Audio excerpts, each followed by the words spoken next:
Hi, I'm Michelle Singletary. I'm the nationally syndicated personal finance columnist for the Washington Post. And I'm here to talk to you, as I have been for the last several days, about the 21-day financial fast, your path to financial peace and freedom. So this is day 13. You haven't given up on me yet. You haven't tossed the book in the trash and cussed me out, please, because it's so worth it. I know it's hard. I do this fast every year with my church, the ministry that I run at my church, and I know that it's hard, but please stick with me. So today we're talking about the curse of credit. Do you know that there's studies that show that when you use plastic, credit or debit, you spend more than if you use cash? And you may go, well, how is that? I like using credit. I can keep track of my purchases and things like that. Can you really? Can you really? Because there are other studies that show that they ask people, what did you buy last month on your credit card? And can you tell me what it was and how much it cost? And most people can't tell you. They can't tell you.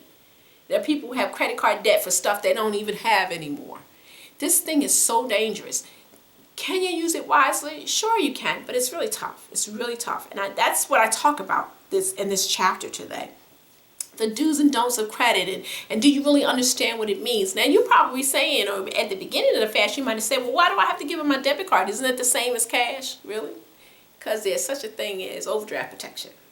And I know people who are not in credit card debt, but they also don't have money because they're using their debit card and not keeping track of what they're spending, because it's so easy just to swipe and swipe. But if you had to take those bills out and peel them off and pay for stuff, imagine if you had to take a wad of cash to buy that big screen TV that you bought. Maybe around about $500 or $600. If you spent that much, you'd be thinking, I'm a fool. I need to pay off some bills.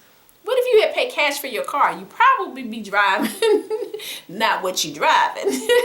I need you to get this. This is so important because the curse of credit has taken down so many people. So read this chapter. And you know what? I hope you haven't forgot to journal. Write down. And if you're in credit card debt, why don't you write down what that meant, what it feels like every time that statement comes every month. That weight. Yesterday we talked about getting that monkey off your back.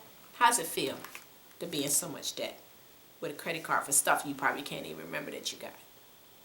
Read this chapter, embrace it, and try to stay out of trouble with credit. I'll see you tomorrow.